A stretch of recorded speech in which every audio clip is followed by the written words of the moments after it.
Hey gamers! I recently played the teacher quest, which I figured, okay, it'll teach me how to mod, right? Um, it kind of does. It kind of does, but mm, not much. Now, the teacher as a quest is a nice little quest to at least have you understand. Oh, you can put in elements and the elements can mix, which is not a bad start, but there's so much more to modding. So I'm going to try and help you catch up with understanding the rest of modding. Now, note that this mod guide is before you unlock a thing called arbitrations. Arbitrations will give you access to a whole new set of things, like galvanized mods and all that. And also, you'll get access to more arcanes once you unlock the steel pass. All of that it makes things a bit more complicated. So I'm not going to talk about them here today. Instead, I'm just going to talk about just how to mod. Now, for context, if you're wondering what I'm in right now, this is called the Simulacrum. It is a thing that you can unlock from Cephalon Samaris standing. Cephalon Samaris is one of the people at most of your relays. And what this does is, if you have scanned a bunch of enemies, you can, and if you scan them enough times, you can go into the Simulacrum and you can replicate them. Now, this won't give you XP or anything, but it will give you an opportunity to test out what it's like to fight these things in a very controlled environment. When it comes to modding, I think just as a way to start us off, I'm just going to say right now, there is no one way to mod. Modding is partly on feel. If you obviously, you want to be able to do enough damage that you can hold your own, right? That you can beat the enemies and stay alive. But once you've kind of settled, once you've kind of figured out modding, you really don't have to worry anymore. When you mod, you start off, of course, with what's good and what's strong, but then you should also branch out into what feels good. Don't only go for what is meta or whatever, because if you're only chasing the meta and your guns just don't feel great, your build doesn't feel great, you are going to simply not enjoy the game very much. The next thing, going into modding itself, is that you should understand what is in your modding menu. For example,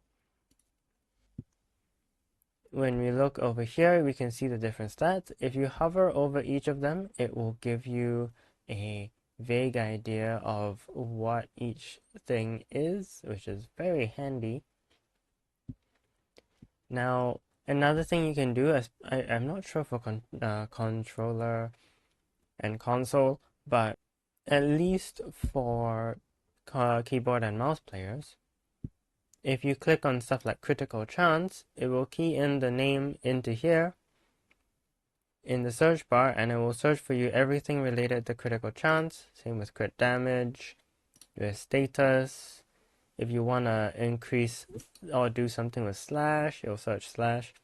Which then leads me to my next point. The search bar. The search bar is a highly, in my opinion, underrated tool. Because the search bar, of course, you can use it for stuff like, oh, maybe I want to search a specific mod. Yes. But the search bar also searches for things like the description. So for example, if I wanted to say blast, right? Notice nothing in here says blast. But because I searched blast, this firestorm, which increases the blast radius, it gets searched up. But also cold and heat, because cold and heat make blast. So there's a lot that you can do with just searching here that will help you with understanding how you can mod your weapon. In fact, one thing that I like to do sometimes is if I want to mod something with viral, I'll just search viral, and then I'll mod on viral. So yeah, that's kind of the basics of it. And let's see, another thing that we should note when I talk about mixing elements is understanding a bit on mixing order. So if I put, let's say I put cold and I put toxin, I make viral. But if I put heat, suddenly it becomes gas and cold. That's because it is looking at the left to right row on the top row and then the left to right on the bottom row when it comes to mixing. So it will go toxin, heat, oh that's gas, and then the remainder is cold. Now if I were to put heat down here, you see it becomes viral and heat because it goes toxin and cold. Okay, that's viral, and then next row heat. So that's kind of basically how mixing will work. If a Well, I can't really do it with this weapon, but in some weapons, so like for example, the ambassador has electricity, right? Now, if I want to do a corrosive and cold build, even though I want to make corrosive using the electric from here and the toxin from the mod, putting cold will prioritize the mods and say, oh, cold and toxin, that makes viral. Then we get viral electric. However, if you put the electric in here, then it will say, oh, okay, we're putting all the electricity with the toxin in this mod combination, and it'll get corrosive and cold. So that's just a little, it's a little simplification of the basics of understanding modding. Now let's look at primary and secondary weapons. Now, the reason why I say both at the same time is because, frankly speaking, the theory section of primary and secondary is about the same.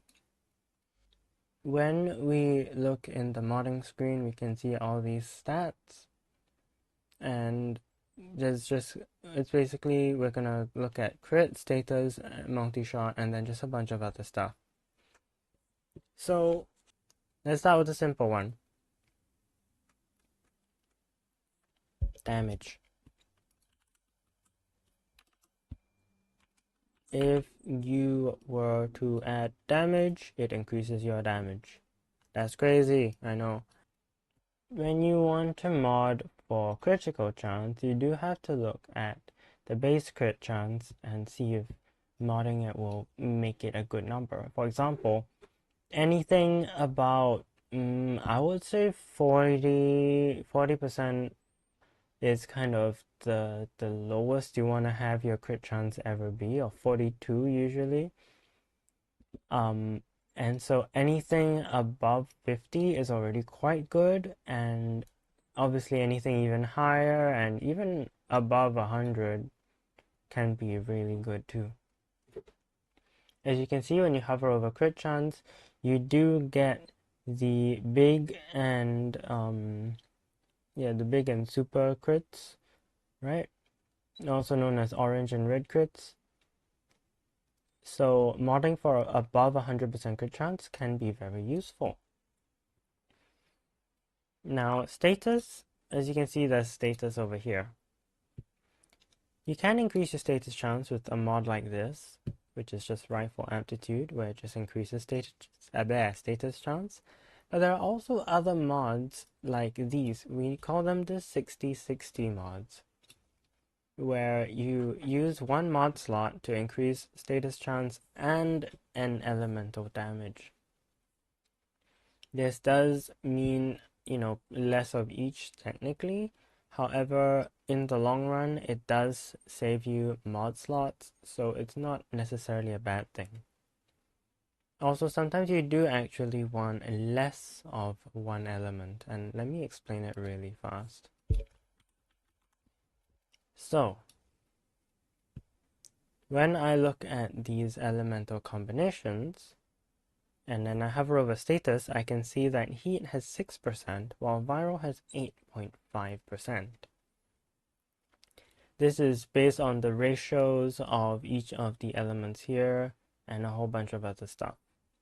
But for the baseline, you just want to take it as the more of value, the more of damage value there is in the stat spread, like the stat spread, the higher the chance that that element is the element that's going to trigger.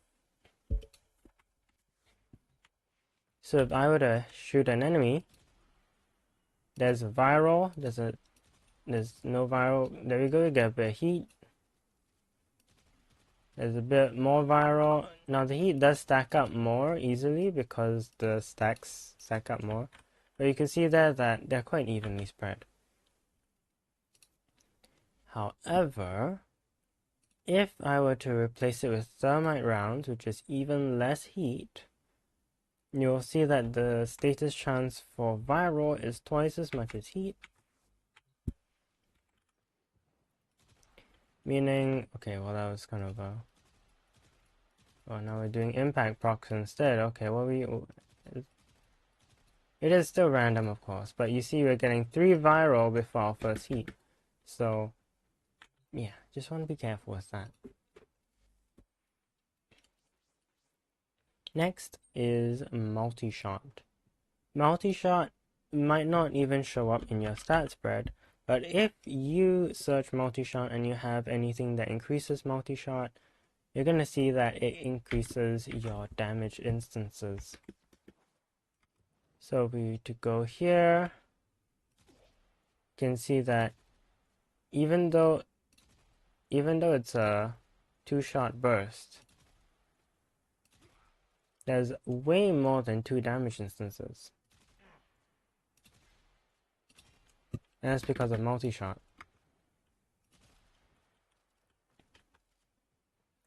Now, multi-shot is not something to scoff at because more bullet per bullet is more chances at status, more chances at dealing crits, more chances at a whole bunch of stuff. So, really don't sleep on multi-shot. Now, of course, miscellaneous stuff next. Well, okay, the Bane mods. Now, Bane mods are a bit weird, I won't lie.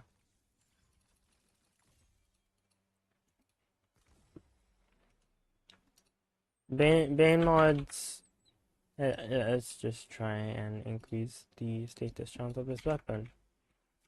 Bane mods increase the damage you deal against a specific faction, but the bonus side of it is that any status effects you deal damage against that faction by the multiplier twice, meaning it multiplies it and then multiplies it again. It's known by some people as double dipping, but I'm gonna be honest with you, it's really not something that you should be looking into if you're new to the game. Getting that little bonus damage to a single faction can seem like it could be good, but it's kind of a thing which you do when you push for damage far later in the game. So I would say leave that aside for now, because it's just gonna make your modding more complicated. Lastly, let's talk about gun feel, because if a gun doesn't feel nice, then what's the point? For example, this gun feels great, in my opinion. Just a nice little burst. But What if it feels a bit slow to me? Then I could put on something that increases fire rate.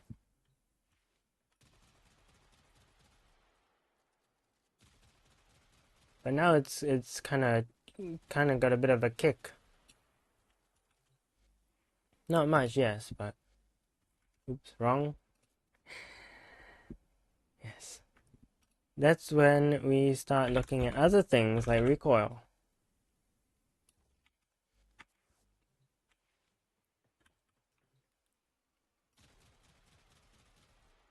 Now this way, there's barely any recoil. So yeah, when it comes to gun feel, just kind of play around with it. I'd say Simulacrum is probably the best place to test these things. But of course, if you don't have access to it yet, you could just hop into a mission and, try it out. But yeah.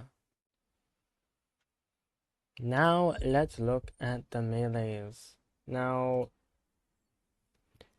when it comes to melees, I'd say one big thing is kind of just the feel. Do you like the way that you animate? Do you like the way that it swings? Does it feel slow, sluggish? Does it feel just right? And which combos do you even like? You see, when it comes to modding, there are multiple stances you can use for different melees. Your stance mod does increase your stance mod does increase your mod capacity, yes, but it also gives you various animations to your attacks. So do you like this? For example, maybe I like Flailing Branch. No, I don't really. So instead I use Clashing Forest. It just feels more grounded. That's just my thoughts. That's how I like it. However, then also comes the question of attack speed. Does it feel a bit slow? Well, maybe let's speed it up with anything that increases attack speed. Now maybe this feels more comfortable to swing around. So that's kind of how feel is, You've gotta think about your stances and your attack speeds, and yeah, make sure it feels fun to play. Now there is an additional thing which I made an entire video on, which is basically just when you have your stance mod equipped, right? If you put on stance mod, you see combos appears. Ignore these two. So your combos are a whole bunch of stuff. There's your knee slides, your aiming at downed enemies. You've got your heavy attacks and your block combos.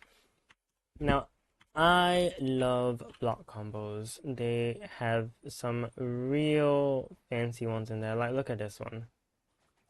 Like, that's not even a staff attack, that's a kick. Yeah, but maybe you want to do just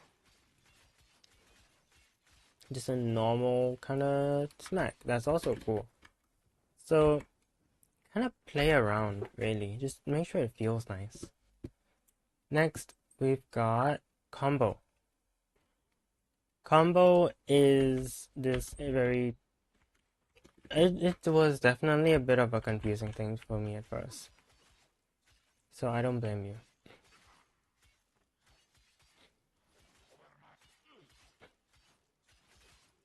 But let's say we get...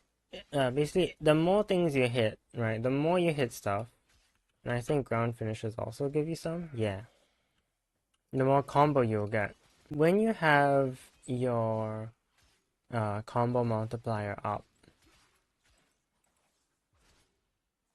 you actually deal more based on your combo multiplier. Now, I would not really say this is something that you should be building too hard into as a new player. However, I think that at least when you're starting the game and you're kind of swinging stuff around,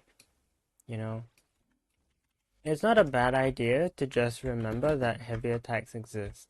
Because until you get a whole bunch of stuff later on in the game from whispers in the walls, you're just gonna consume your entire combo multiplier every time you heavy. So I would say generally, don't really heavy too much unless you want to just heavy attack, in which case you're not using combo multiplier anyways. However, if you see something big, you can heavy attack it and use up your combo, and maybe that'll be worth the consumption of stuff.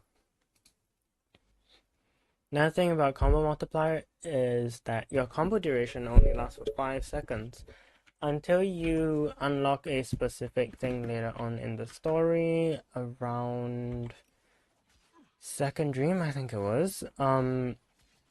You will not really have any way to sustain your combo, meaning that, see, I hit stuff and then I'm like, oh, I need to run to the next room to do something. Oh, there goes my combo multiplier.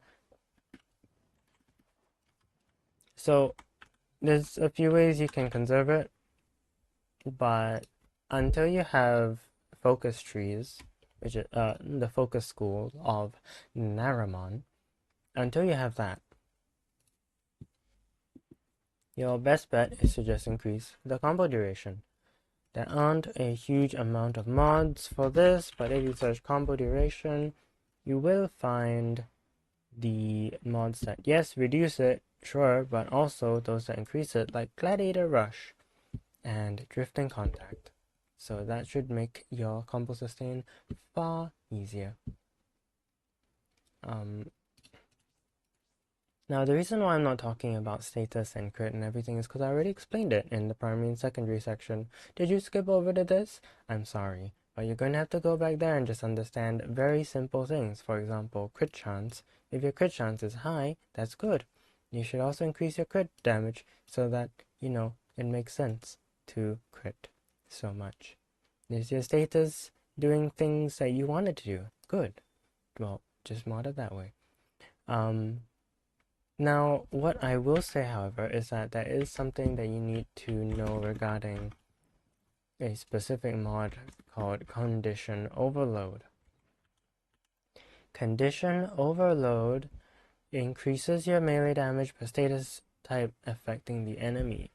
You may notice that I'm not running Pressure Point. Pressure Point increases your melee damage by 120%. But at 2 status effects, Condition Overload already outperforms it. That is a mod that is going to become even more relevant later in the game, because later in the game you're going to find that there are similar things for your primary and secondary weapons. They won't call themselves Condition Overload, but believe me, they are. So let's throw on some mods that should not increase either damage taken inherently, such as electricity. And then let's go and pump the status chance by a bunch. Okay. So, melee damage. About few hundred. Yeah, 800-ish on a crit. That's on a butcher, but that butcher is already dying, so let's try and... Now it's got 3 status effects. Oh, never mind, 2. But already you're seeing I'm hitting the thousands.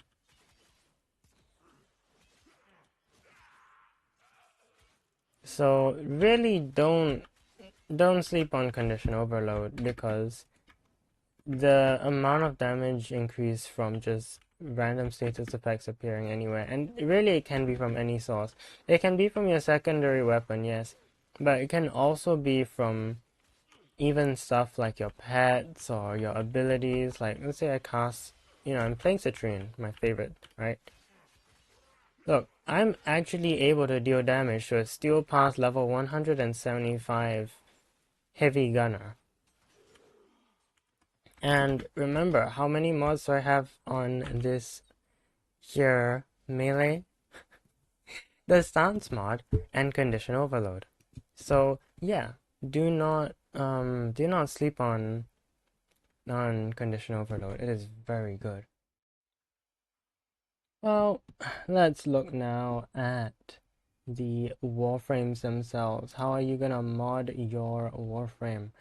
Now, every warframe is special, and so you should look at my videos on how to build Citrine if you actually want to build her, and you should, because she's amazing and she's really fun, and honestly, her mission to farm may seem like, oh, I'm just sitting around for a long time, but that's loser attitude, okay?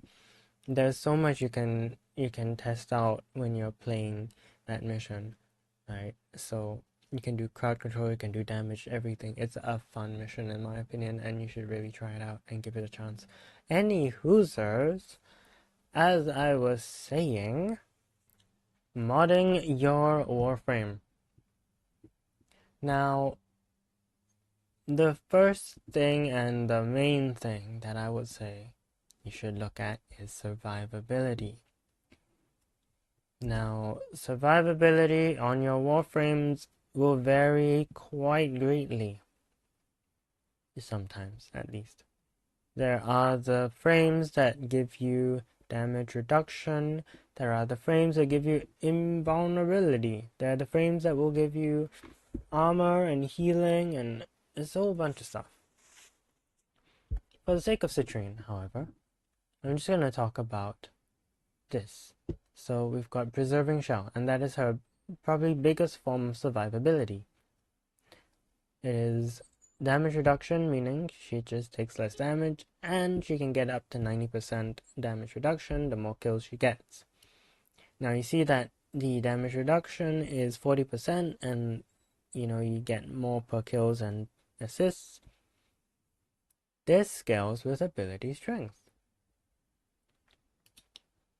That means that I want to put on mods that increase her ability strength so that she starts off with more. First of all, it's quite handy to have more. In fact, let me pop on the big fellas, right? And now we got 90% now. I don't think you actually need that many. Yeah, 90% on base. Meaning that all I have to do is cast it, and I'm already at 90%, and then after that I just need to get kills. Now, it's going to be a bit tough because, these are... I didn't build my kit to do that right now. But you get the point, is that I get damage reduction, and I can just keep it up from that 90% that it starts at. So, yeah. That's kind of the idea, is that if your survivability scales with ability strength, you're going to want to build for ability strength. Now, you do get a whole bunch of other ways of doing things. For example, if you can access demos and a clan, you can go for stuff like catalyzing shields. Now, I personally am not a big fan of this one. But if you do this and then you do augur mods,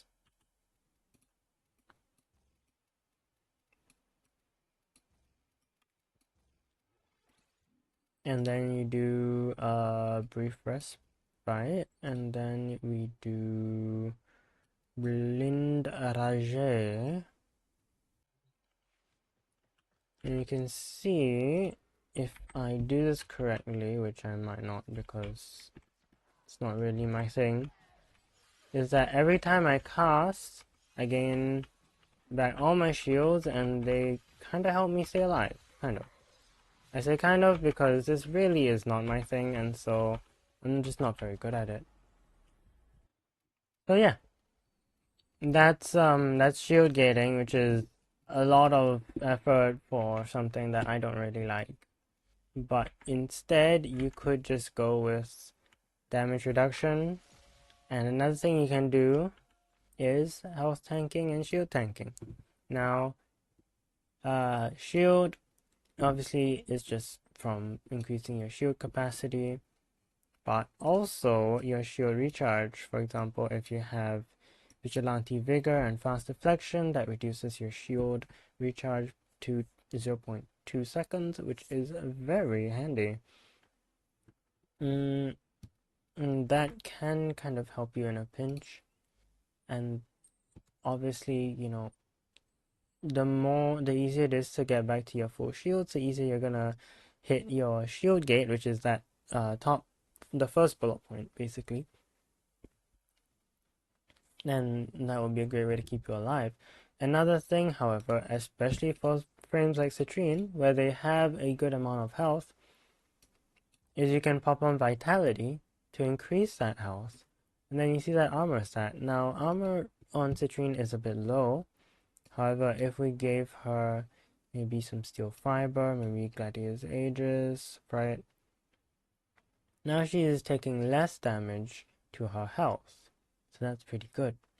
Now, of course, I'm going to cheat a little, and with the Cephalon Samaris mod, I am going to use Health Orbs increasing armor to 1,350, which is a lot. And that is kind of how I stay alive.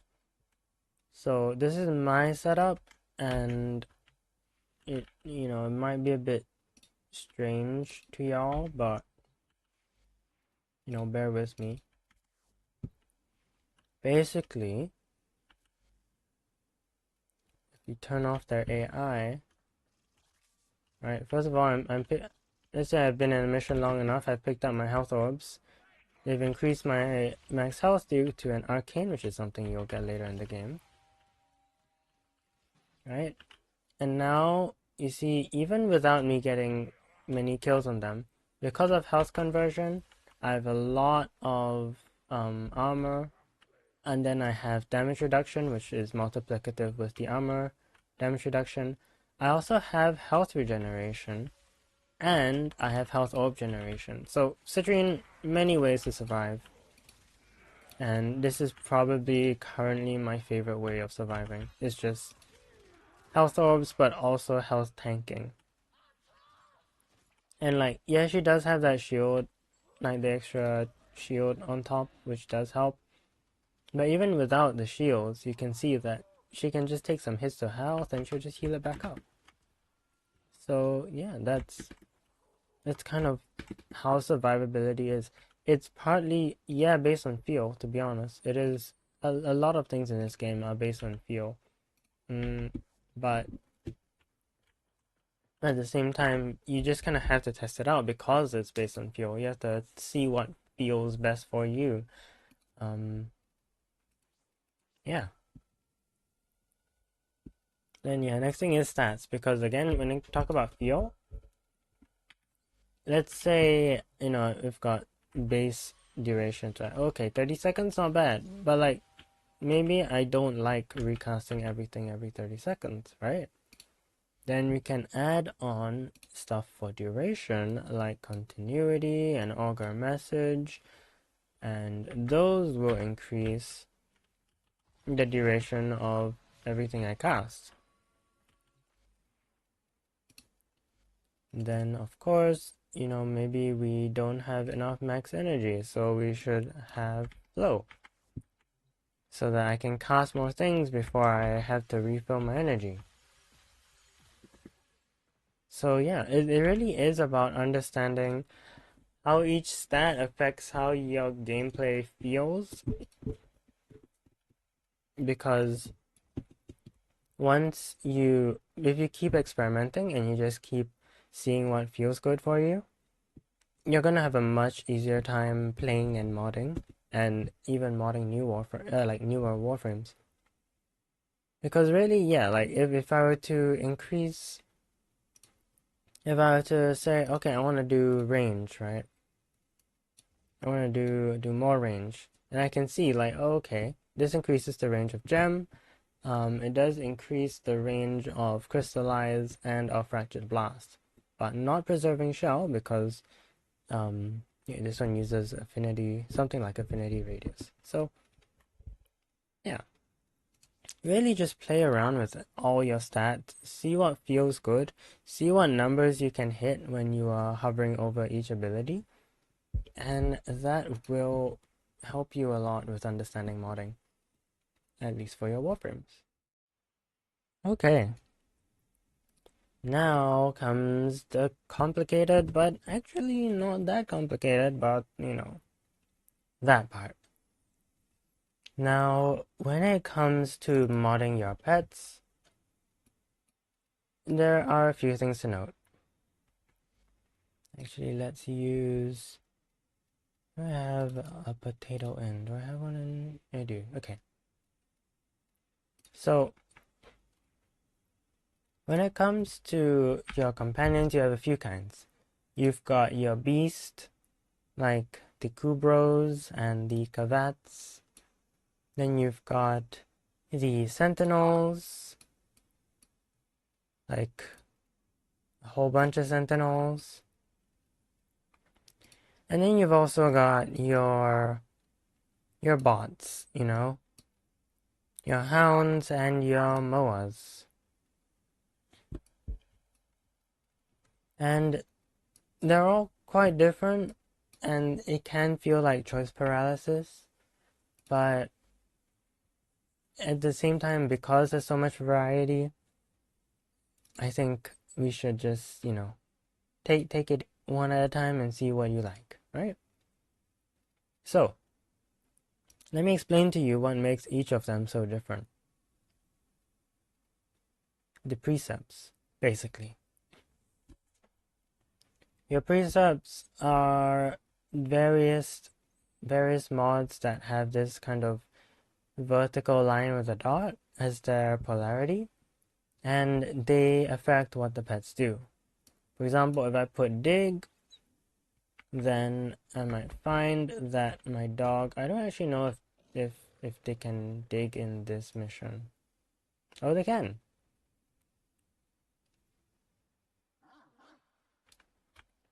Yes, it doesn't actually dig anything because this is the simulacrum. So that is again a precept. It's just what each thing can do. Precepts can really vary from stuff that really like deals a lot of damage to an enemy. It can be a utility thing, or it could just be something that helps you even. So when we talk about helping you, because I mean that is the point of a companion, we want to talk about two things: the vacuum mods and then animal instinct. Now I consider these staple mods. Animal instinct gives you a loot radar, which I find is probably one of the nicest things to have in a game like Warframe. Now, you're not really going to see it here because there are only pickups, there's no like actual loot, but you'll see that you get a much larger, you can see in your map, in your mini map, right? Your enemy radar is pretty big, and also you'll get a loot radar, which will help you to see where see where loot is. You see, now I have to go all the way over here to start seeing where some enemies are. So yeah, just being more aware of what's on your minimap, or rather being more aware of what's around you thanks to your minimap, is really good. And so Animal Instinct is one of those mods that I super highly recommend you have as soon as possible. He's really going at it, huh? And then the other one, of course, as I mentioned, is fetch or vacuum. Fetch increases your basically pickup radius. So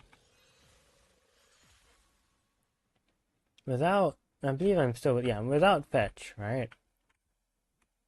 Let's say I've casted some stuff. There's an energy orb on the ground. I have to be basically right in front of it to pick it up. However, if I were to put on fetch,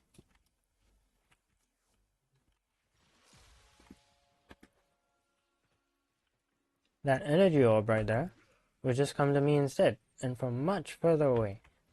This works also with all the loot you get in the game, meaning if you're fighting a horde of enemies, right, you don't really want to be searching the ground for what's where. Instead, you're gonna want to use a mod like fetch, or in the case of the sentinels and stuff like that, where is it? Vacuum, right? To just pick up stuff around you. Now, another thing that I want to talk about is survivability. Companions have two kind of things in their survivability factor, which are their recovery and their tanking. Now, there's also a third one with Valpafilers, but that's a precept, so you should look through it when it comes to precepts. For the Nautilus Prime, and let's just empty this one out because I don't need this. For Nautilus Prime, you see its armor is not too bad, and its shield and its health is larger than its shield. So that means that you could possibly build it for more shield or for more health. Either works, because the mods for companions when maxed out are way bigger than Warframe mods. So now we've got a 70% health DR and a huge amount of health. But at the same time, calculated redirection can give you a lot of shield. So there are various ways to make your pets better at surviving. I don't think the Oxylus actually has 200 armor. Oh gosh, I'm gonna have to... Yeah, no, its base armor is 80, it's not 200. I'm not sure what's giving it 160 armor, but it should not. Anyways, as I was saying, stuff with lower armor stats, probably won't be as worth building into armor tanking for. Similarly with lower shields, like 250, maybe you could technically give it a bit of shield, but the base, it all multiplies based on the base stats, so it's kind of up to you. One grievance I will say is that I don't really like the fact that everything has a shield recharge delay of 3 seconds. You can only put an accelerated deflection to move it to 1.7, which is an okay amount-ish, but it's kind of low. What happens usually is that if something has just terrible survivability stats in health and armor, and I mean shield is okay, but if it has no way to... If you and it have no ways of restoring its shield, you're kind of struggling, is you just build into recovery time.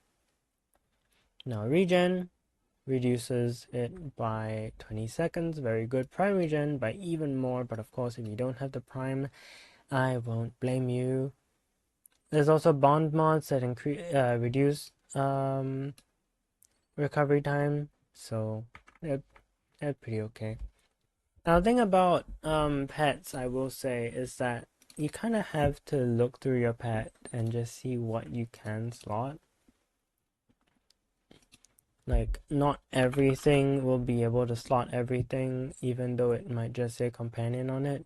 So it is kind of up to you to look through and see what goes where. But yeah. Also, there's pack leader. I'm just gonna throw it on. This section, it might be a bit messy, but pack leader does exist. It gives overguard whenever you melee an enemy, and is great especially for melee builds.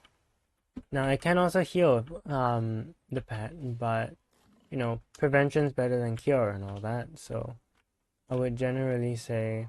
Oh my goodness, look at that guy. Just chomps that fella. Generally, I would say pack leader is more so for melee. Obviously, if you have the space, then you can toss it on anyways. But, yeah. At later levels, you will find that pets get taken down much faster, and so you may want to save it for setups where you are smacking things with your stick or blade or, close combat implement of choice. And now,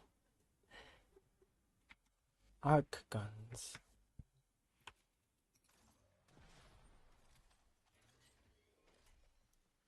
Now, arc guns use their own set of mods, but what they don't use is their own set of rules.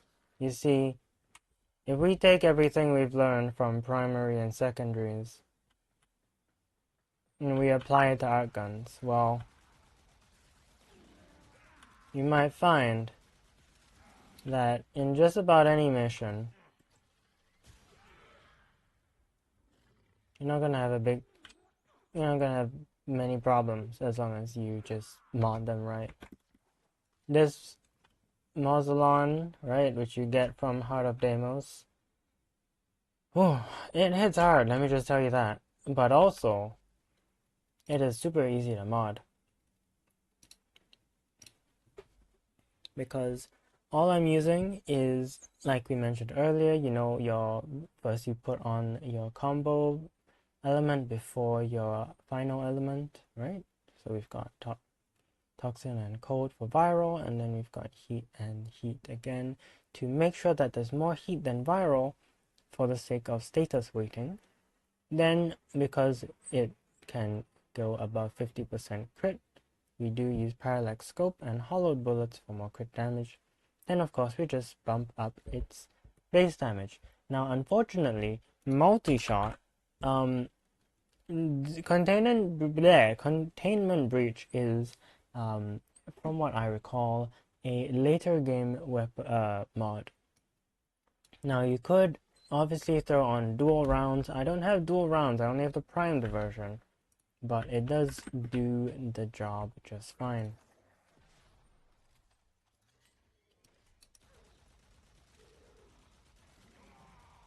So yeah, this has been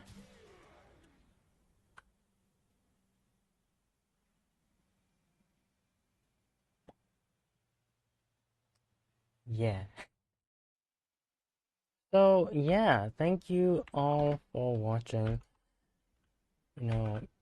This video has been something that I've had to do multiple like days of takes for to just figure out what I wanted to get across to people. So it really means a lot if you would drop a like so that more Tenno can see and learn from this. Yeah. Comment if there's anything I missed out, especially, or if there's anything you'd like to add, because I think, if anything, that it's worth, seeing what y'all have to say, because I only know so much, I only understand so much, and there's a lot to this game. It really is. Of course, I'm also trying to get to 100, well, I'm trying first for 100 subscribers, and then in the future, maybe 500, because I'm gonna be doing a whole bunch of challenges and stuff on the way to unlocking memberships, which will finally mean that those lovely emotes that some of which I've drawn, some of which I've commissioned, could finally be put to use. Other than subscribing, there is my link tree. Of course, there's also my Discord if you would like to chat outside of my streams and my video comment sections and stuff. I do check on it, and I do yap quite a bit sometimes in there. It's a nice little place, and I hope you will feel welcome there too. I do also want to mention that I do stream, and if you would like to catch me, I will give notifications, announcements, etc. in my Discord. So it is a great place to be. If not to chat, at least to be aware of when I'm streaming. Yeah, it's a good time. So with that, yeah. Take care of yourselves, stay hydrated, and I will see y'all in the future. Bye. What you have learned here will serve you well.